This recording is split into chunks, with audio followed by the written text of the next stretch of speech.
Estamos ao vivo no quadro Momento Tecnologias da Educação.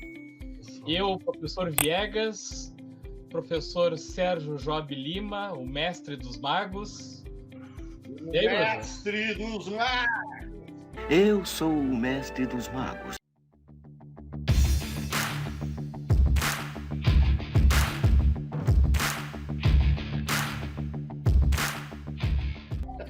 Mestre dos magos, e hoje estamos aí com um convidado especial aí, o professor Dr. Antônio Maurício, né, que é dos anos iniciais, né, não é mais séries iniciais. Mas antes de iniciar aí, eu queria pedir para o pessoal que está entrando pela primeira vez aí na página, né, seguir a página Café com o Professor Viegas para acompanhar aí as nossas lives, né? Tem live toda semana, tem live na segunda-feira às 20 horas, Papo de Professor, eu e o professor Fabiano de Sergipe. Nas quartas-feiras, né, às 16 horas, eu e o mestre dos magos, Momento Tecnologias da Educação. E no sábado, às 17 horas, nós temos os Três Mosqueteiros da Educação, eu, o professor Elton Dornelles e o professor Ulisses Borba também falando sobre educação. Então, todas as lives que acontecem aqui na página Café com o Professor Viegas tratam especificamente de assuntos ligados à educação. Então, o pessoal que está entrando hoje, que está nos conhecendo aí, né, peço que sigam a página, porque aí quando tu segue a página, tu recebe a notificação na hora ali, quando entra a live, né? E também pedir para o pessoal se inscrever no meu canal, o canal do Professor Viegas, e no canal do professor Sérgio Job Lima no YouTube. Sempre vai ter uma versão editada dessas lives que a gente faz aqui. Eu faço uma versão com os melhores momentos, né? Tá, com os memes e tal, música de fundo e tal. Tá, uma versão editada para o pessoal que não conseguiu assistir na hora poder assistir lá no canal do YouTube. Então peço o pessoal também se inscrever, né, nesses canais aí.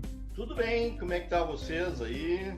Pessoal dos comentários aí, façam bastante comentários pra gente, né? Pessoal, já tem, já que o professor Viegas fez o jabá, eu vou fazer o meu, né? Amanhã, não esqueçam, participem da live que vai ter no Instagram sobre o mestrado profissional em ensino de física pela URGS. Eu e o meu co-orientador, o professor Ederson, né? O professor Ederson, e nós vamos falar um pouco do mestrado e também sobre o produto educacional, né? Como entrar no mestrado, tudo aquilo que o pessoal tem dúvida, né? Que é mais ligado para as exatas e tecnologias também, né? Foi o que eu usei para o meu trabalho de conclusão, né? A minha tese, e eu amanhã vou fazer, então, às 19 horas, né? Uma conversa, né? Com o professor Ederson. E agora eu vou apresentar para vocês esse grande professor aí, foi meu professor da especialização em matemática, professor Dr. Antônio Maurício, né? Que deu aula para a gente, né? À distância pela FURG de matemática. E ele, depois de algum tempo, eu já estou falando um pouco da vida dele, né? Porque eu estou sempre seguindo, né? O professor Antônio. Ele resolveu fazer pedagogia, né? Ele, depois de formado como doutor em matemática, né, na parte da educação, ele resolveu fazer pedagogia e foi para o lado das séries iniciais. Uma coisa fantástica, né, como trabalhar com crianças.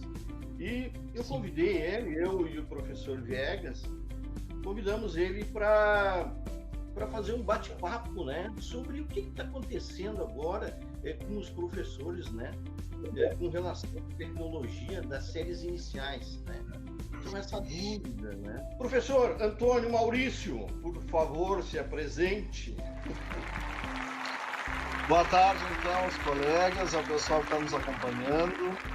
Quero inicialmente agradecer a gentileza aí do Sérgio, profissional fantástico, que mostrava uma preocupação com a educação matemática muito grande, já desde a época da nossa especialização para professores de matemática da FURG, isso há mais de 10 anos, né, Sérgio? Lá em 2009, 2010, talvez. E é um prazer muito grande estar aqui dividindo esse espaço agradecer ao professor Sandro aí por esse espaço também para podermos falar sobre o ensino de matemática nos anos iniciais, que é, como o Sérgio já destacou, uma coisa que me é muito cara, né? Eu sou licenciado em matemática, então, pela minha licenciatura, como todos os licenciados em matemática, tenho habilitação para trabalhar nas séries finais, né, Sandro? E atualmente anos finais aí do ensino fundamental. A gente fez uma correção lá na chamada, porque uma colega falou, poxa, você está tão em séries iniciais. Eu digo, é verdade, vamos atualizar lá para anos iniciais. Então, eu tenho habilitação, né, para trabalhar com os alunos dos anos finais, ensino médio, e trabalhei durante 15 anos na educação básica, tanto de 5ª a 8ª série, quanto com o ensino médio regular aí em escolas da rede municipal e estadual de Pelotas. E, na verdade, desde essa época eu tinha uma preocupação grande com a questão do ensino de matemática para crianças, né? Porque sempre a gente vê uma lacuna no que se refere aos anos iniciais. Eu, quando fui trabalhar no estado, assumi uma turma de 5ª série, então o primeiro ano que as crianças estavam tendo aulas por área do conhecimento, né? Com disciplinas e professores separados. E ao atender essas crianças que vêm da 4ª série, com um professor só, uma professora, grande parte das vezes, né? Uma professora só, unidocente, a gente percebia que essas crianças vinham assim com algumas dificuldades conceituais em relação à matemática. E isso foi se agravando quando futuramente eu fui trabalhar com o magistério, curso de magistério, lá no Colégio Municipal Pelotense, uma escola grande aqui de Pelotas, né? Maior escola pública da América Latina. E no Pelotense eu fui trabalhar então com curso normal, com matemática e posteriormente didática da matemática. E o que eu percebia lá com as nossas estudantes também, majoritariamente meninas, né? Que havia uma grande dificuldade desses alunos do magistério em relação à área das exatas. E aí entramos, né, lá na área também, que a gente sabe que o nosso colega Mestre dos Magos faz as suas magias, que é a área da física. Tanto na área da física, da química, da matemática, uma dificuldade, uma resistência, sobretudo, muito grande. E isso passou a me preocupar, porque aquelas meninas que estavam ali fazendo magistério, em seguida iam entrar na sala de aula, dando aula para as crianças e precisariam trabalhar com matemática.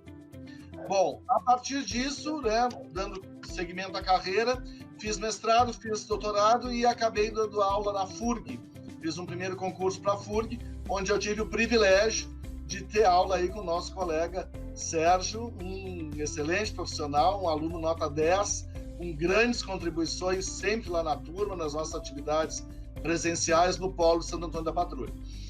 Porém, na FURG eu não trabalhava com formação de professores e que, como o Sérgio já disse, né, tanto é a minha área que acabei indo para pedagogia mais tarde. E aí eu fiz um outro concurso para a Universidade Federal de Pelotas, para dar aula para a licenciatura de matemática, onde trabalhei até o final do ano passado. E esse ano, dada a minha questão de interesse pelos anos iniciais, acabei pedindo uma remoção para a Faculdade de Educação. Então, atualmente, sou professor na Faculdade de Educação, trabalhando matemática no curso de pedagogia. Isso tudo é só para entender um pouco como é que um professor de matemática, como o Sérgio falou, chega num curso de pedagogia, vai fazer pedagogia depois do doutorado, né? E, além de tudo, vai buscar espaço não mais no Instituto de Matemática, onde eu estava até o ano passado, mas sim na Faculdade de Educação. Porque o que eu entendo, né? Que o ensino de matemática para as crianças, ele é fundamental. Ele vai nos dar aquelas velhas bases dos pilares, onde a gente vai poder construir esse edifício matemático e que é uma questão fundamental para outras aprendizagens, porque a matemática, para que ela atinja aquele grande objetivo que muita gente enche a boca para dizer, a ciência do raciocínio lógico, ela tem que ser trabalhada de uma forma que possibilite esse desenvolvimento. Não é fazendo listinha de exercício ou reproduzindo conteúdo que alguém vai desenvolver raciocínio lógico, né? E para isso nós precisamos do quê? Professores bem preparados. Porém, o professor que dá aula lá no 6º ano, hoje, antiga 5ª série, ele vem de um curso de matemática, falando na nossa área especificamente da matemática. E ele muitas vezes não tem conhecimento dos conteúdos dos anos iniciais, ele não sabe como ensinar divisão para uma criança. Ele sabe dividir, mas não sabe como ensinar isso para uma criança. Ele não sabe tratar muitas vezes com a própria criança em desenvolvimento, porque ele teve uma formação voltada para o adolescente ou adulto. E essas questões todas, então, muitas vezes prejudicam essa continuidade da aprendizagem de matemática das crianças que inicia nos anos iniciais. E, sobretudo, essas crianças normalmente vêm com muitas deficiências. E deficiências em matemática por quê? Pela formação dos professores dos anos iniciais. E com isso eu não quero fazer uma crítica, né, a quem dá aula nos anos iniciais. Muito ao contrário. Eu sempre, em todas as minhas falas, digo que, no meu ponto de vista, o nível que deveria ser mais valorizado e mais importante da educação básica são os anos iniciais. Porque imaginem que eu fiz matemática e eu tive o privilégio de 4 anos estudar só matemática. O professor que faz pedagogia, ele tem os mesmos 4 anos para estudar tudo. Estudar matemática, linguagem, ciências humanas, ciências físicas e biológicas, e tem que dar aula de tudo. Então, como que esse professor, com o mesmo tempo de formação, vai ter pleno domínio de todos esses conceitos que ele tem que trabalhar? E isso implica, obviamente, em alguns problemas na prática. Tanto que a gente tem percebido, né, que os professores têm buscado muita formação continuada. E agora, nesse momento de pandemia, mais ainda. Porque além dos problemas com os próprios conteúdos, das dificuldades que vêm da formação desse professor, ainda temos aí um novo inimigo, né? Que é essa Covid-19 que está aí nos alarmando e nos impedindo de ir para a escola, de trabalhar presencialmente com as crianças e nos impondo um uso de um recurso que é a tecnologia, né? O tema da nossa live, e que nós não estávamos habituados para isso.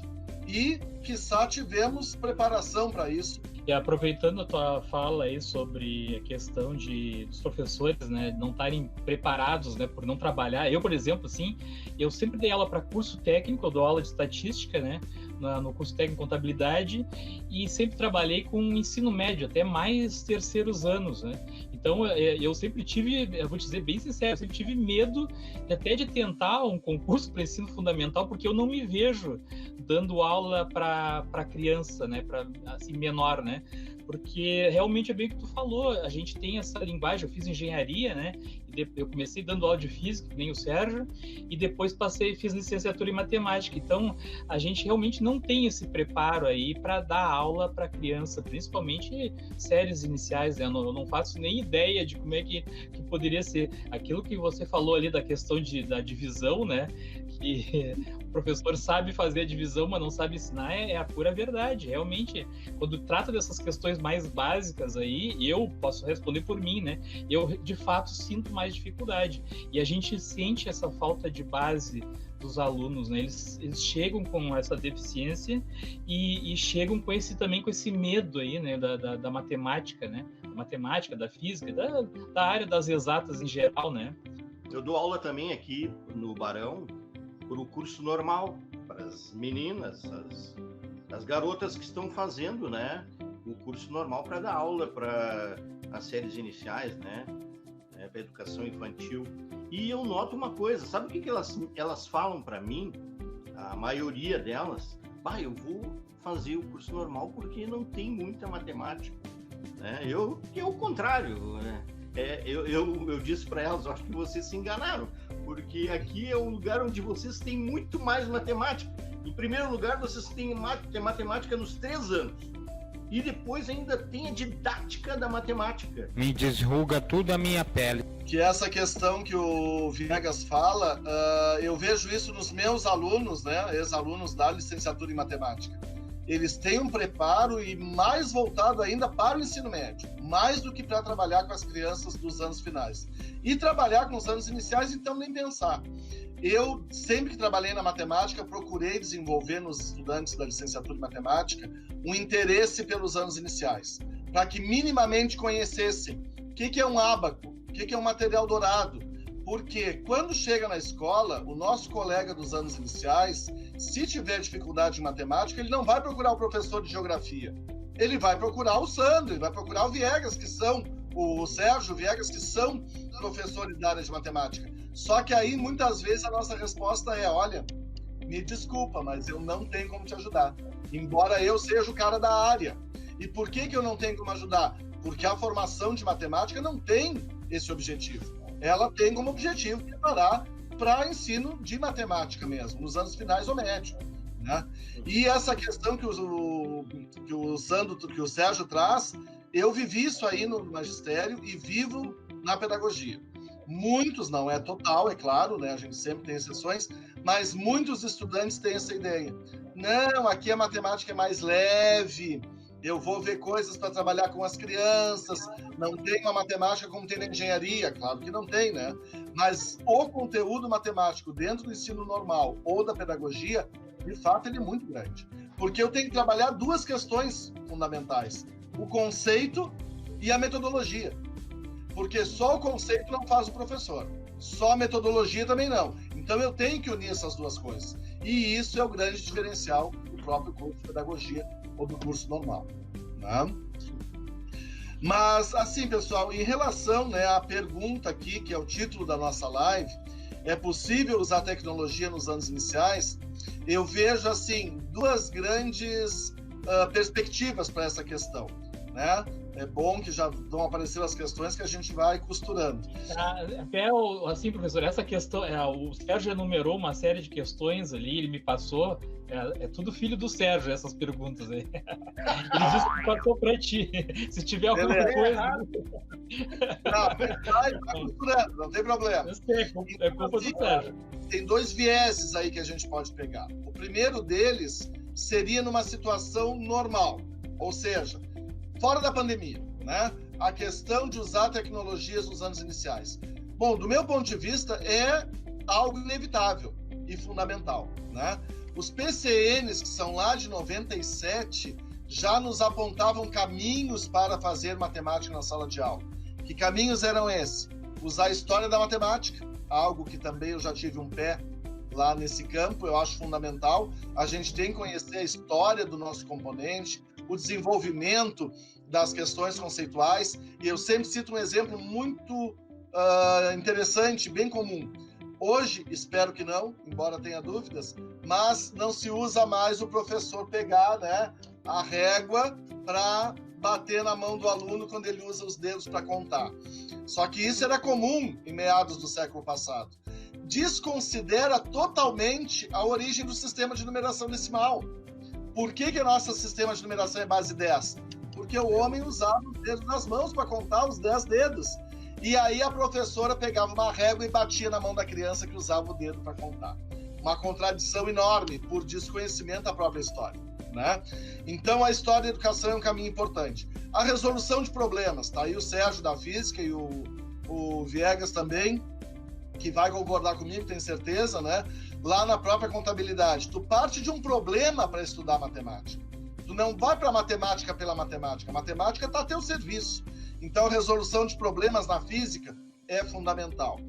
A própria questão, então, da tecnologia, né? Além do recurso dos jogos. Então, desde 97 que estão nos dizendo os documentos oficiais, a tecnologia é importante para o ensino de matemática. Entretanto, eu pergunto para vocês, dentro dos cursos de formação de professores, o que tem de tecnologia? Quase nada. E aí, hoje, o professor está aí com esse desafio de trabalhar com a tecnologia, que é o único jeito que a gente tem para dar aula atualmente. Então, numa situação normal de presencialidade, a tecnologia já seria fundamental. E agora, então, vamos para a segunda questão e mais, né, pontual.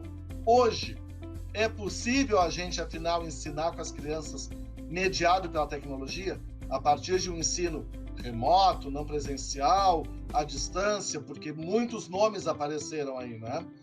Eu sou professor de educação à distância, fui professor do Sérgio na modalidade de educação à distância, mas o que eu digo para vocês? Acredito fundamentalmente no potencial da EAD.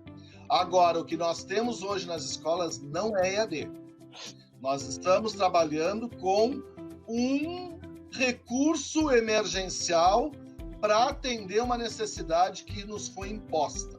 Não é uma opção. Quando a gente trabalha na EAD, a gente faz isso por opção, né? Muitas vezes é a única que temos, ok? Mas é por opção, porque eu posso trabalhar na EAD ou no presencial.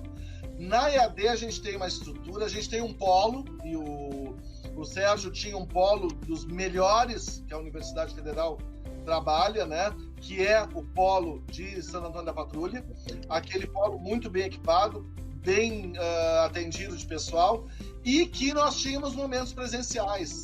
Mesmo a EAD prevê momentos presenciais, tá? Hoje nós estamos numa situação de ensino mediado pela tecnologia, e que muitos estão chamando de ensino remoto, que não tem a mediação presencial. Nós estamos impedidos de nos reunir com as crianças. E como é que isso está reverberando, então, aí nas práticas dos nossos professores, e principalmente professoras que trabalham nos anos iniciais com as crianças? Bom, aí eu acho que a gente já vai para uma outra, né, questão que atende mais essas próprias perguntas que estão sendo colocadas aí na tela, além da própria realidade que a gente vive. Mas eu já tinha falado com o Sérgio, né? O que eu vejo? Que nós não temos uma resposta, obviamente, absoluta para isso.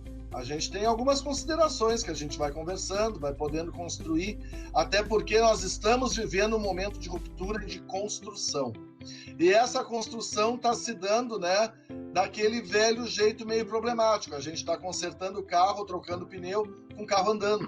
A gente não teve um tempo de preparo, de planejamento, de estudo, de adequação para lançar mão desse novo recurso que está nos sendo hoje imposto, a gente pode dizer, imposto pela própria situação global que a gente está vivendo aí de isolamento, mas como também, né, no caso das escolas particulares, pelas mantenedoras, e no caso das escolas públicas, pelas secretarias municipais de educação e própria Secretaria Estadual de Educação. Porque nós temos que atender as crianças de alguma forma. E a forma que temos, então, é a partir da tecnologia. Bom, o que eu penso, pessoal, que a gente tem que problematizar algumas questões, né?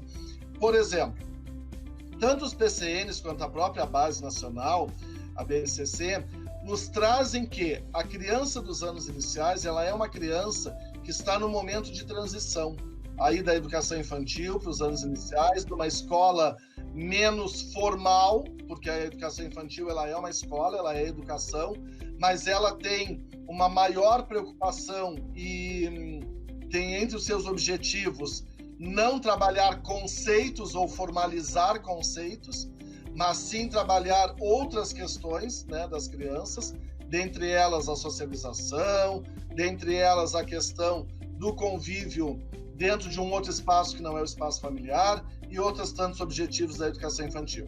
Porque a formalização de conceitos, ela vai se dar onde? A partir do primeiro ano, né? Que hoje é aí obrigatório a toda criança com 6 anos. Porém, esse espaço dos anos iniciais, então, todo documento tem nos apresentado o quê? Que deve ser um ambiente acolhedor, um ambiente lúdico, um ambiente que propicie práticas de letramento, né, num sentido mais amplo da alfabetização, do uso dessa escrita e dessa leitura, um uso social, que é o conceito de letramento, práticas de numeramento, que aí seria o paralelo do letramento em relação à matemática. Então fala muito nessa coisa do ambiente. Ora, a nossa criança não está mais no ambiente da escola. Então aí já é o primeiro desafio. Como que eu vou alfabetizar? Como que eu vou ensinar essa criança se ele já não está dentro do ambiente escolar? Se ele continua no seu ambiente familiar, cujos objetivos são outros. Então aí nós temos já uma primeira interrogação muito grande, né? E que leva a uma segunda. Afinal, qual o papel dos pais nesse processo? Pai e mãe são leigos, em geral, né? Pai e mãe têm formação em tantas outras áreas que não é educação. Então, qual a capacidade técnica, vamos dizer assim, do pai e da mãe em educarem o seu filho, a sua filha, né, a partir de uma educação formal escolar? Porque nós não estamos falando aqui de educação de boas maneiras, né? Mas uma educação científica, uma educação de conceitos formais desenvolvidos historicamente pelo homem. Ou seja, quais são as condições objetivas dos pais, da família em geral, de acolher essa criança e ocupar ou contribuir para esse papel que está ausente na vida deles, que é o papel do professor. Nós temos uma situação diferente daquela que a criança ia para a escola, tinha aula formal e vinha para casa e o pai, a mãe, ou seja, a configuração familiar que essa criança tinha sempre, né, a obrigação de acompanhar, de ajudar num tema, de fazer essa ponte, esse link com a escola, porque a gente sabe a responsabilidade da família dentro da educação e principalmente das crianças. Mas hoje esse papel é muito maior, porque hoje esse papel está ali, ó, dividindo tete a tete com o professor, com o profissional da educação que está dentro de uma tela, que está distante, que não está presencialmente com essa criança. O uso dos recursos. As escolas minimamente estão equipadas com recursos em matemática para os anos iniciais. Eu não consigo conceber, embora a gente saiba que muitas escolas ainda, né, se sentam no quadro e no giz, mas eu não consigo conceber uma criança aprender matemática sem um material dourado, sem blocos lógicos, sem um ábaco, sem um quadro valor-lugar, que são objetos que fazem parte do ambiente escolar, do cotidiano da sala de aula e que não estão presentes na casa, na residência das pessoas. Nós estamos com pais e mães aí, muitos, que perderam emprego, que a renda diminuiu drasticamente, porque vinham lá de um modo de sustento na informalidade, com trabalhos de N naturezas, e que devido à pandemia tiveram que suspender suas atividades. Mesmo atividades formais, né? Tantas e tantas atividades aí. Por exemplo, eu tenho conversado com algumas pessoas do ramo de festas. Esse pessoal está parado, não está conseguindo ganhar nada, porque as festas não estão acontecendo. Então, quem trabalha com fornecimento de salgados, organização de festa, aluguel de salão, todas essas pessoas que não estariam na informalidade também estão com seus recursos financeiros comprometidos nesse momento. Então, além de toda essa carga que está sendo imposta às famílias, temos mais um compromisso: ensinar ou contribuir de forma mais efetiva com os nossos professores, né? Então, assim, algumas questões que eu penso, né, que deveríamos conversar primeiro, a formação dos professores, né? O que os professores efetivamente tiveram de formação para trabalhar com uma mediação a partir de uma plataforma educacional. Pessoal, como a gente já comentou, né, fomos pegos de surpresa e não estávamos preparados, o que tem sido recurso hoje para trabalhar aí com as nossas crianças? Todo e qualquer recurso tecnológico disponível. Desde as redes sociais, que estão ocupando um espaço totalmente diverso daquele para o qual foram planejadas, né, foram desenhadas. Então, hoje, grupos de Facebook ganharam muito espaço. Eu tenho 2 filhos, uma filha que está no 2º ano do ensino médio e um filho que está cursando Direito. A minha menina, ela é aluna de escola pública e a escola dela se organizou com o Facebook. Então, como é que está sendo trabalhado ensino médio, né? Mas a gente sabe que o mesmo recurso está sendo usado para as crianças dos anos iniciais. É o Facebook. Agora, o Facebook, ele permite o quê? Quando muito, o envio de uma tarefa, o envio de um material. Isso é suficiente? Acredito que não. Até mesmo a minha filha que está no ensino médio, e isso já lhe atribui características como maior autonomia, né? Maior responsabilidade, forma de organização mais autônoma, ela está com grandes dificuldades. Por quê? Porque ela precisa do contato com o professor. E esse contato não está existindo de forma alguma. Sabe que eu entrevistei uma professora lá de Pelotas, lá de uma escola particular lá de Pelotas, da série dos anos iniciais lá, e ela dava aula pelo Meet. Ela estava na escola particular, né? Ela estava dando... Eles tinham... Eu não me lembro o nome, eles tinham uma outra plataforma que eles entravam, né? Tipo o PS1, né? Não era o PS1, mas era uma plataforma parecida, mas lá dentro eles usavam o Meet para dar aula para os alunos. Aí ela tinha lá, ela montou até uma sala de aula dentro de um quarto da casa dela lá para dar aula para os alunos. E ela tinha até os brinquedos lá, as ferramentas de ensino que ela utilizava na sala de aula que ela estava utilizando na casa dela, pelo Meet. Primeiro, a alfabetização, qual é o papel do outro na alfabetização? É exatamente fazer essa mediação entre aquele conhecimento que está sendo trabalhado e a aprendizagem e a forma com que a criança está lidando com essa informação. Eu tive recentemente a oportunidade de ouvir uma live da professora Esther Grossi, e a Esther cita Eu vi ontem. uma grande educadora, e ela cita um exemplo que ela estava assistindo uma aula, e uma menina e duas crianças lá, não sei se menino, né? Duas crianças na sala de aula, e um deles escreve, a professora pede que escreva cavalo, e a criança põe o C, o V e o L. E a professora, em dado momento, vai para o quadro e escreve cavalo, C-A-V-A-L-O. E o menino fica chateado, poxa, como assim, né? Como é que tá? O professor tá usando muito mais letra do que eu. E aí vem o coleguinha e diz, e a Esther comenta mais ou menos assim, né? Pô, cara, de ser burro, tu não tá vendo? Cavalo! Não pode ter só esse pouquinho de letra que tu escreveu. Olha lá, professora, cavalo! O que ela procura mostrar com isso? Que a forma como a criança se refere ao seu igual, ao seu colega, ela vai poder, em determinadas situações, contribuir muito mais para uma aprendizagem significativa e talvez até menos traumática para a criança do que a interação com o adulto. Porque ali eu estou falando de igual para igual. Poxa, se o meu coleguinha sabe, então eu tenho condições de saber. Porque o meu professor sabe muito mais do que eu. Essa é a representação que a criança tem. Então, é possível alfabetizar à distância? Bom, o tempo dirá, né? Agora, eu penso que nós temos assim que ter alguns cuidados, como, por exemplo, pensar que é imprescindível para os anos iniciais, e aí a gente vai estar falando naturalmente de alfabetização, né? Que haja momentos síncronos nessa relação do professor com as crianças.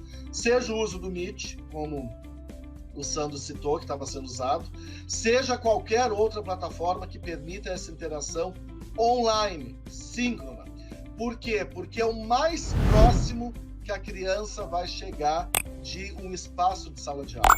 Eu sei de uma escola particular aqui em Pelotas, que está, até onde eu conversei com professores e pais de alunos, é quem está tendo mais sucesso nessa questão do ensino à distância no momento da pandemia, que trabalha diretamente com 2 horas diárias de interação online do professor e da turma. Inclusive, todos abrem as câmeras e fazem uma interação. O professor chama a atenção, fulaninho, não se distrai, olha para cá, não conversa com outro em paralelo. Ou seja, tenta simular o espaço da sala de aula. Porque uma certeza eu tenho, que se nós trabalharmos só na perspectiva do envio de material, nós temos muita chance de ter um sucesso quase zero, para não falar em fracasso. Então, se é possível alfabetizar à distância, penso que algumas coisas nós poderemos conseguir. E principalmente no que se refere à alfabetização, pessoal, nós temos que ter ideia, uma coisa muito importante. Desde a LDB, e mais fortemente, desde o Pacto Nacional pela Alfabetização da Idade Certa, que teve funcionamento de 2013 a 2017, um programa enorme federal, né, no qual nós tivemos aí participação de 100% praticamente dos professores de primeiro, segundo, terceiro ano, que nós temos aquela velha controvérsia de que nós não reprovamos mais no primeiro ano e nem no segundo. Nós vamos trabalhar com um ciclo de alfabetização. Foi bem isso que eu ouvi ontem na live da professora Esther Góes. Ela estava falando sobre os campos conceituais do Guerra Vernou, e ela disse que é justamente isso que está acontecendo. Isso é um campo conceitual, né? Porque são várias coisas que estão acontecendo, então que a gente não pode dizer, isso está errado. Não, peraí, nós estamos evoluindo em educação, né? A tecnologia veio para ficar. E isso aí é uma questão de tempo. Então ela disse assim, eu mesmo estou aprendendo. Ela disse que está fazendo live, estou fazendo live. O professor Sandro Viegas, ele trabalha para os terceiros anos, eu também só trabalho para o ensino médio. Eu não tenho ideia como pode, né, uma criança aprender através à distância. Até pensei na minha cabeça, a professora vai utilizar os pais, né, ou os responsáveis, ou a avó que cuida da criança ali, e a professora vai dizer, olha, tu vai ter que fazer assim, o assado, para poder ensinar a criança ali, né, no momento, para descobrir ali as letrinhas. Eu não sei te dizer como funciona, né? Não é a minha área, mas Mas é interessante isso, né? Como é importante a pessoa que vai ficar do lado da criança, né? No momento que está aprendendo ali, né? Hoje mesmo a minha irmã mandou uma foto do meu sobrinho sentado na frente do computador na aula no Meet, e inclusive pedem para eles colocar o uniforme, né, para ter transmitir essa realidade, né, espelhar o que acontece na sala de aula. Então, de uniforme, colocar o uniforme ali e ele sentadinho na frente do computador assistindo a aula, né? Então, de fato, né, dá para reproduzir o mais próximo possível, acho, da sala de aula, né? Colocar outra... Claro que a gente trabalha com adultos, né? Mas o Sérgio pode corroborar isso, não tem a tua experiência, Sandro, com a EAD, mas 2 palavras que eu vejo assim que são chaves para ensino à distância, para educação à distância, é autonomia e disciplina. Então, assim, e essa disciplina inclui uma outra palavra que a gente pode acrescentar, que é rotina. Eu penso assim, que no caso das crianças, né, essa coisa que tu cita agora, que eu não tinha ouvido falar ainda do uniforme, é tu tentar manter a criança naquele sistema de rotina, né? Bom, o momento do estudo é de tal hora a tal hora e é o teu momento destinado à escola. E se é destinado à escola, embora tu estejas no ambiente de casa, tu vai estar com teu uniforme preparado como se fosse para a escola. Agora, o que eu tenho alguns receios, né? Primeiro, a questão da duração dessas interações. Eu já ouvi casos aí, aqui tem uma vizinha que os filhos estudam em outra escola, que não é aquela que eu me referi antes, que tem aula da 1h30 às 5h30 na frente do computador. Gente, isso é desumano com qualquer um de nós. A nossa live aqui, né, é 45 minutos, 1 hora, e a gente não aguenta mais do que isso. Agora, uma criança que na sala de aula já a gente sabe, né, que não tem como fazer essa criança ficar sentada um turno inteiro, ele precisa intercalar momentos de descanso, de brincadeira, de outras rotinas. Como que a criança em casa vai ter aula da 1h30 às 5h30 da tarde com 20 minutos de recreio? Isso é inacessível, inapropriado. Então, ao mesmo tempo que eu penso que é fundamental que seja lançado mão desse recurso, que exista essa interação onde o professor tire dúvida, converse com o aluno, possa responder instantaneamente as suas dúvidas, necessidades, isso tem que ser pesado de uma forma que seja pedagógica, né? Eu penso aí que 1h30, 2 horas por dia é o limite.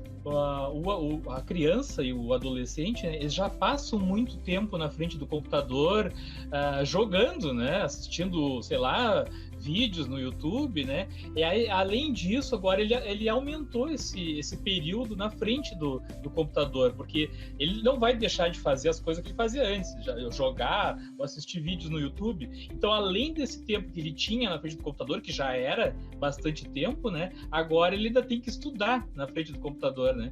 Então, ou do celular, né? Então, realmente, não dá para ser um tempo muito prolongado, né? É verdade. Essa questão que tu falou agora do celular, ainda naquela primeira questão, né? Que tipo de ferramentas tem se usado? Isso é um outro cuidado muito importante, principalmente para o professor da escola pública. Porque, mal ou bem, os nossos estudantes da escola privada, a gente sabe, né? Que deverão ter um notebook, um computador de mesa, um tablet, uma qualidade melhor disponível. Porém, as crianças da escola pública, em sua grande maioria, não têm essas mesmas condições. E, nesse sentido, como é que a escola está trabalhando? Porque utilizar um telefone celular, por exemplo, ele vai nos oferecer muito menos recursos do que nos oferece um computador, né?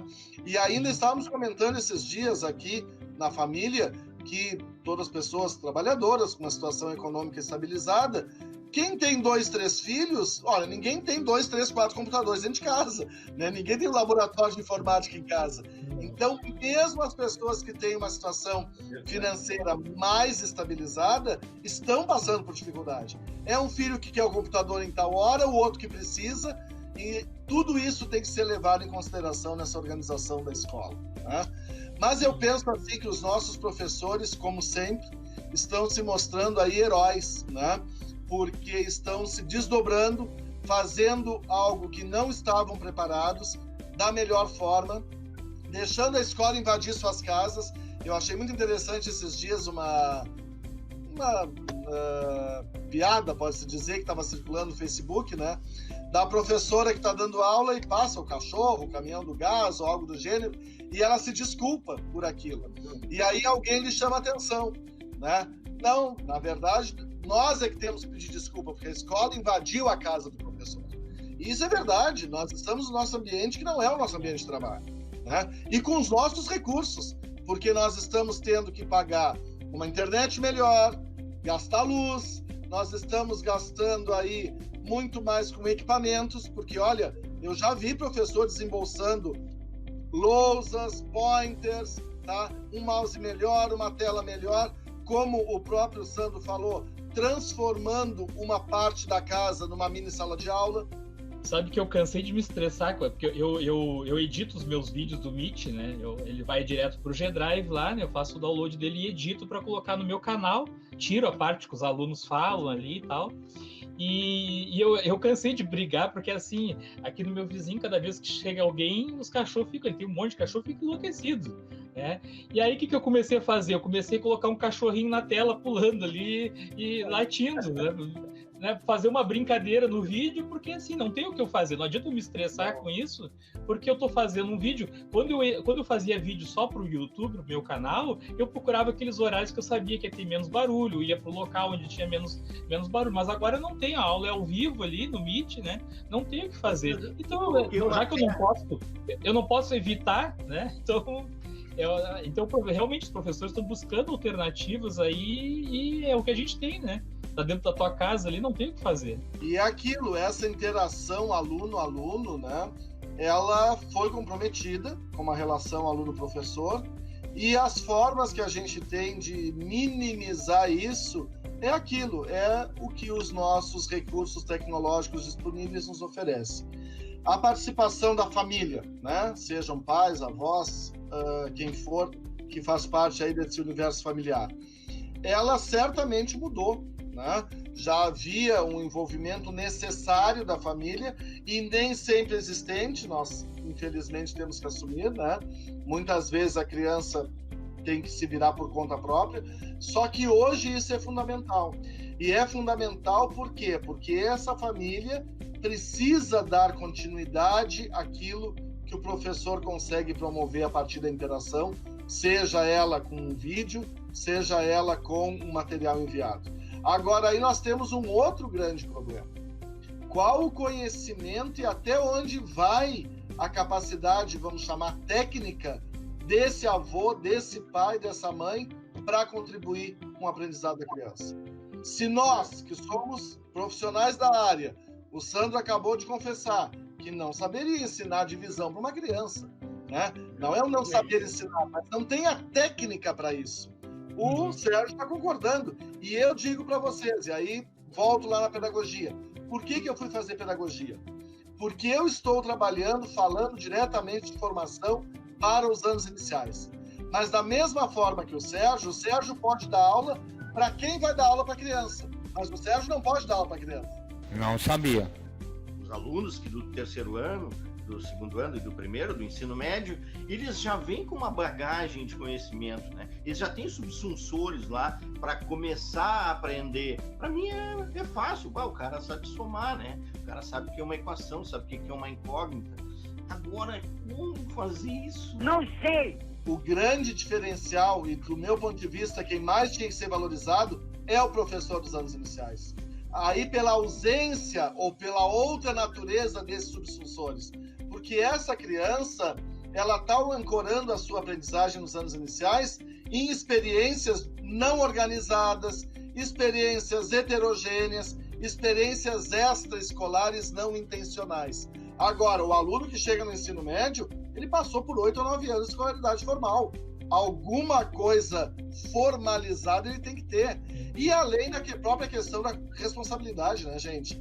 Tá? O nosso aluno que chega no ensino médio, por mais desinteressado, por menos motivado que ele esteja, ele é responsável por si mesmo, mas as crianças não. Eles precisam dessa tutoria. E aí aquilo que eu dizia antes, quando nós falamos na educação à distância e na necessidade da autonomia, da rotina e da disciplina, como fazer isso com uma criança? Porque a autonomia é fundamental nesse processo de educação mediada pela tecnologia. Eu sou o grande responsável pela minha aprendizagem. Se eu sou adulto, eu tenho essa consciência. Mas e se eu sou criança? Como que isso se dá? Não sei. Com certeza a missão do professor das séries iniciais é mais difícil do que a nossa, do ensino médio, eu acho. Uma pergunta, professor, já que o senhor tem mais conhecimento nessa área dos anos iniciais, eu pergunto para o senhor, as meninas do magistério, né, já que elas têm pavor da matemática e procuraram fazer o curso justamente porque não queriam a matemática e caíram justamente no caldeirão da matemática, eu pergunto o seguinte, será que durante a etapa em que elas estiverem trabalhando com alfabetização e logo depois também vai trabalhar com números e tal, será que elas não puxam pro assado delas, assim, lá no 3º, 4º ano? Será que as professoras acabam dando mais aula de português, de história, de geografia, de outras disciplinas e deixam a matemática um pouco de lado? Porque eu vejo alunos que não sabem nem o que é um círculo, não sabem o que é um triângulo. Eu não mereço isso. Eles vão aprender agora, no ensino médio. Professor, eu não sei o que é um trapézio, o senhor me explique. Me desruga tudo a minha pele. Nós temos vários programas de mestrado com a universidade, mas eu atuo em 2. Um programa de pós-graduação em Educação Matemática, PPGMAT. Já fica o convite aí para visitarem o site, conhecer. Teremos agora inscrição para aluno especial. E um outro programa, que é o programa de pós-graduação em Ensino de Ciências e Matemática, que é profissional, o outro é acadêmico. E eu tenho orientado, basicamente, pesquisas que respondem à tua pergunta de agora, tá? Sobre a questão do trabalho docente do professor dos anos iniciais no que se refere à matemática. O que nós temos percebido como resultado dessas pesquisas? Todos são unânimes. A formação é deficitária. A formação acadêmica, principalmente na pedagogia.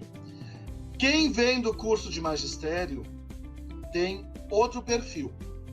Quem faz magistério tem um conhecimento maior do que quem fez apenas pedagogia. Isso também as pesquisas têm mostrado como fato, que eu acredito que é em decorrência disso que tu mesmo falou. Eles têm aí um caldeirão de matemática. Matemática em 3 anos do ensino médio e mais a didática da matemática. E ainda a própria matemática do ensino médio, que não é aquela igual a do 1º, 2º, 3º ano regular. Ela vai sempre buscar um link com o ensino e a aprendizagem para as crianças. Então, essa carga de matemática é muito maior. Então, a primeira questão, assim, que é unânime, formação deficitária. E a segunda, que é o trabalho pedagógico, que é a tua pergunta, né? Em relação ao trabalho pedagógico, bom, de fato, o pessoal mostra que a matemática normalmente ocupa um lugar secundário. A matemática não é a prioridade desses professores. E aí a resposta é muito simples. E vem, inclusive, num livro que nós utilizamos muito, da professora Carmen Passos de Oliveira, da UFSCar, e da professora Daíra Carato, que dizem o seguinte: o grande desafio do professor que ensina matemática nos anos iniciais é ensinar aquilo que nem sempre ele aprendeu. Ou seja, como que eu vou ensinar uma coisa que eu também não sei? Se nós formos para outras literaturas, por exemplo, o Sérgio Lorenzato, que é um professor da Unicamp e que eu tenho utilizado bastante nos estudos, o Lorenzato nos apresenta uma pesquisa que foi feita com professores de anos iniciais e que pergunta, vou tentar aqui, tá, simular mais ou menos o que eu quero dizer. Apresenta algo desse tipo para os professores e pergunta várias figuras, quais delas são quadrados. Os professores marcam apenas esta forma aqui. esta outra figura, que também é um quadrado, mas foi desenhada em outra posição, ela passa a ser um losango para os professores. Por quê? Falta de domínio conceitual. E aí chegamos, Sérgio, exatamente no que tu estavas perguntando. Sim, os professores privilegiam outras áreas, até mesmo para evitar o erro, porque eles não têm segurança para trabalhar matemática com as crianças, por conta da formação. E aí eu ponho aquilo, né? Nossa culpa, minha culpa. Temos que fortalecer o ensino de matemática no curso de pedagogia no Brasil. Eu não estou falando do curso A ou do curso B. A crítica que eu faço é uma estrutura nacional. Eu faço parte da Sociedade Brasileira de Educação Matemática, que vocês devem conhecer, a SBEM. Convido a todos os colegas para se associarem, né? É uma entidade sem fins lucrativos. A SBEM tem GTs para o desenvolvimento das pesquisas. Então, eu sou vinculado ao GT 01, que é matemática nos anos iniciais. Mas o GT, acho que é o 7, não quero mentir, formação de professores, começou uma pesquisa sobre a matemática nos cursos de pedagogia no Brasil. Uma pesquisa em todo o território nacional. E os achados têm sido bem preocupantes e que mostram que as minhas pesquisas aqui locais têm mostrado. Quantas disciplinas, em média, tem no curso de pedagogia para atender matemática? Uma ou duas, quando tem muitas. Gente, ensinar toda a matemática, todos os conceitos de geometria, de números, de espaço e forma, de lógica, de estatística e hoje de pensamento algébrico para as crianças do 1º ao 5º ano com 2 cadeiras com 60 horas, bem praticável. Aí entra uma necessidade premente, que é a formação continuada e que os professores, a gente falou em curso de matemática para anos iniciais, é incrível, em 24 horas lotam-se as vagas. Eu ofereci um curso agora, não fogem, eles vão atrás, Sérgio. Isso é interessante, e quando chegam na prática, eles veem a necessidade. Eu tive agora, no 1º semestre, a oportunidade de oferecer um curso online pela universidade. E tínhamos 120 vagas, se eu não me engano. Eu disse, né, olha, 1 mês de inscrições abertas e vamos só chegar na metade. Pessoal, 23 horas e 30 minutos, tá? Menos de um dia, nós tivemos 150 inscritos. Porque os professores buscam, eles entendem a necessidade. Porque é aquilo, né, gente? Vamos ser bem honestos. Eu, quando estava lá nos bancos da graduação de matemática, meu maior interesse não era aprender derivada integral. Né? A gente tem tantos outros interesses na adolescência, quando está na universidade, mais ainda no curso normal. Mas quando nós chegamos no campo profissional, no espaço de trabalho, aí o banho de realidade nos chama a responsabilidade. E hoje os cursos de formação continuada têm sido uma grande alternativa para isso. Tem sido muito importante. A relação com a criança, com o colega, ela pode ser muito mais positiva, às vezes, do que com o próprio professor. E nesse processo de alfabetização, no qual as crianças têm, assim, um mundo inteiro a descobrir, aí nesse mundo das letras, né, das palavras, é fundamental essa interação com materiais impressos diversos, com suportes de texto diversos, com literatura infantil. É também uma coisa que eu tenho buscado fazer, as relações da literatura infantil com a matemática. E a relação aluno-aluno, ela mostra... Quadrinhos, né? Trabalhar com quadrinhos também, né? Com tirinhas, né? Temos algumas pesquisas do pessoal aqui que trabalhou com quadrinhos para o ensino de matemática, um trabalho belíssimo. Eu gostava muito de usar o Tundu. Não tem mais, né? Acabaram com aquele site, era muito bom, tu criava ali as tirinhas e eu criava alguma coisa pro pessoal do ensino médio de matemática. Seria uma boa alternativa, que é gratuito, né? Tem outros que são pagos, né? Mas as tirinhas de qualquer maneira... Eu não lembro qual é a editora, mas tem 2 ou 3 livros já editados, que é Ensino de Cálculo em Quadrinhos e Ensino de Álgebra em Quadrinhos, para o ensino superior. É muito interessante a proposta, muito legal. Né? E tem outros quadrinhos prontos, o Calvin, por exemplo, quando fala de matemática, é muito legal. E eu vejo, para encerrar essa questão da pergunta, né, é a ideia de que promover a interação das crianças a partir desses momentos síncronos, que eles tenham espaço para se manifestar. Que a aula do professor não seja só abrir a minha câmera e olhar para a cara das crianças e ficar naquela comunicação unidirecional. Dar espaço para que as crianças se manifestem, porque certamente que eles também têm uma grande novidade nesse mundo tecnológico, nessa forma de interação. Uma coisa, pessoal, que eu acho também que é fundamental da gente conversar, refere-se à questão da avaliação.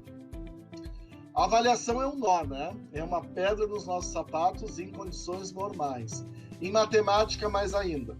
Agora, nesses tempos de pandemia e nessa modalidade de ensino remoto, eu penso que o cuidado do professor e da própria escola com os processos avaliativos tenha que ser redobrado. Em que sentido? Nós temos que redesenhar objetivos, redefinir práticas avaliativas. Nós não podemos ficar presos àquele modelo tradicional engessado de que a prova é a única forma de fazer uma avaliação que possa realmente contribuir para a melhoria da aprendizagem. Então, parar um pouco com essa neura. Esses tempos, um curso à distância que eu trabalho, colegas estavam desesperados. Como eu vou fazer prova se eu não posso botar as pessoas numa sala e ficar cuidando? Não pode. Eu vou ter que trabalhar outras estratégias. Então, novos tempos, novos objetivos e novas estratégias. Isso a gente tem que ter em vista. Mas será que esse pessoal, esses alunos das séries iniciais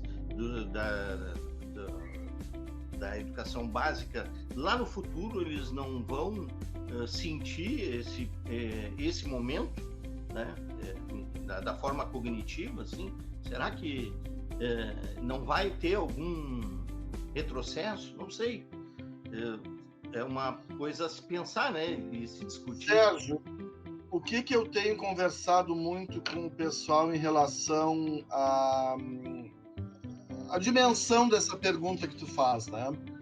Certamente haverá mudanças. Agora, eu vejo que a gente tem um certo hábito de, entre aspas, romantizar algumas coisas.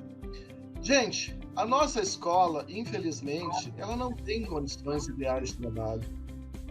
O nosso aluno, infelizmente, não tem acesso ideal a condições de sobrevivência e de permanência na escola. Então, eu não consigo ver que essa proposta que nós temos hoje, ela trará tantos mais problemas do que todos que nós já temos historicamente, entende? Claro que muitas coisas foram agravadas, como a exclusão social. Isso é extremamente preocupante. Quantos alunos que vão descalços para a escola com um caderninho dentro de um saco de arroz?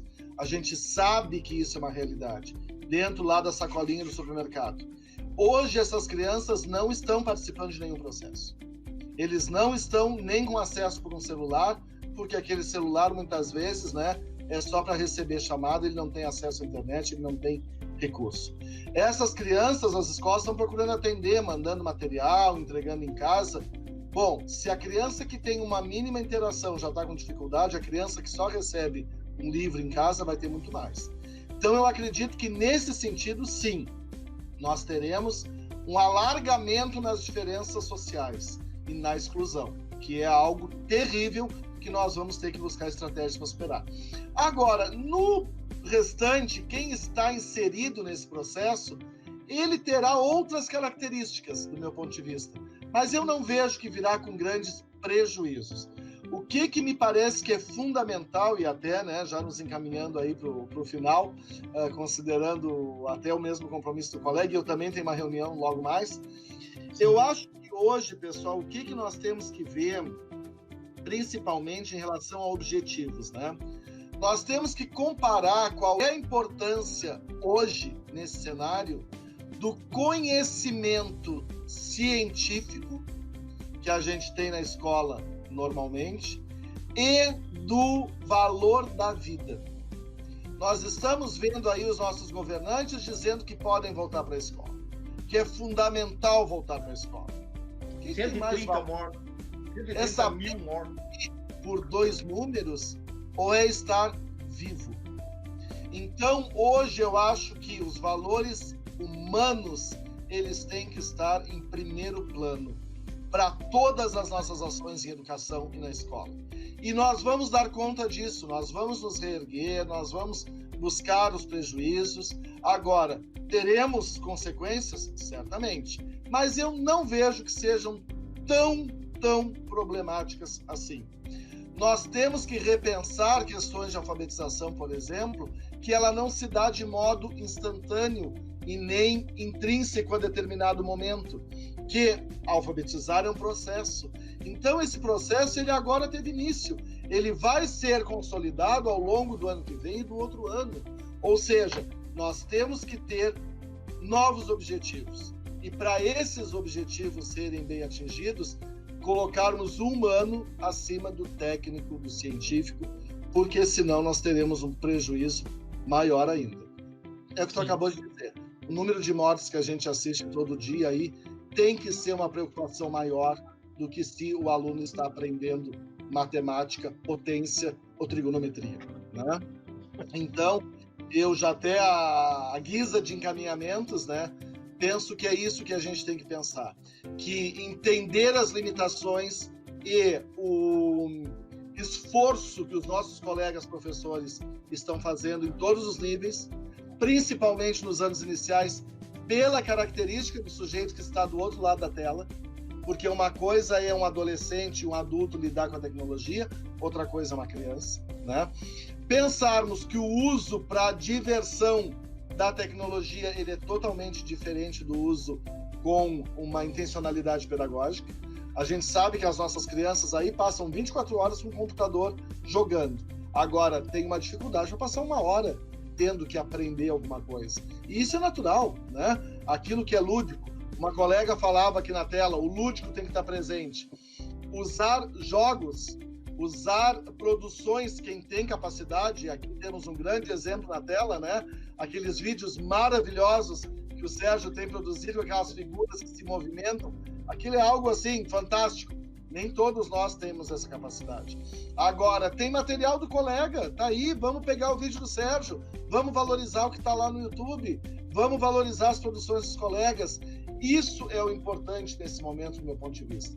Pensar numa aula que ela saiu dos muros da escola e que ela precisa de novos recursos e de novas metodologias, porque é o único jeito da gente superar esse momento, até que ele fique mais suave, porque também normal, acho que é uma palavra bem pesada para a gente usar, né? Normalidade é uma coisa bem difícil para nós. Vai demorar bastante. Então tá, professor, foi ótima a live aí, todas as questões todas muito bem explicadas, aí, bem esclarecidas, né? É uma área aí que eu não entendo. Posso dizer que não entendo nada, porque eu nunca trabalhei com criança, nem com ensino fundamental, né? E eu acho que o Sérgio é a mesma situação aí. Então, realmente é bem esclarecedor essas questões aí. É bom a gente ter uma ideia, né, de como trabalhar matemática com essas crianças, né? Como é diferente, né? Como é diferente trabalhar com o ensino médio e com o ensino técnico, né? Então, realmente, foi muito boa, bem esclarecedora a live, a tua participação aí. Te agradeço por aceitar o nosso convite e poder disponibilizar um pouco do teu tempo aí para participar da nossa live. Agradeço a todos os professores que estão nos acompanhando aí, que é uma página que bastante professores das séries iniciais, né, dos anos iniciais, agora eu aprendi isso também, né, dos anos iniciais, nos acompanham aí, então realmente é um assunto bem importante de trabalhar. Sim. Bom, eu queria agradecer muito o professor Antônio, ele já tinha convidado ele para uma entrevista contigo, Viegas, e queria muito que ele participasse, porque eu me lembro dele como professor lá na FURG, e é uma pessoa maravilhosa para conversar com os alunos e para colocar suas ideias. E isso me marcou bastante. Tu vê, provavelmente outros alunos devem também ter marcado bastante, né? A minha esposa mesmo, ela é especialista em educação e ela fez uma disciplina, eu acho, não sei se ou pela pedagogia ou pela especialização em educação contigo. Então também ela marcou assim na cabeça dela a tua imagem, né, e a tua forma de se expressar com relação à educação. Aí fica o meu agradecimento, tá?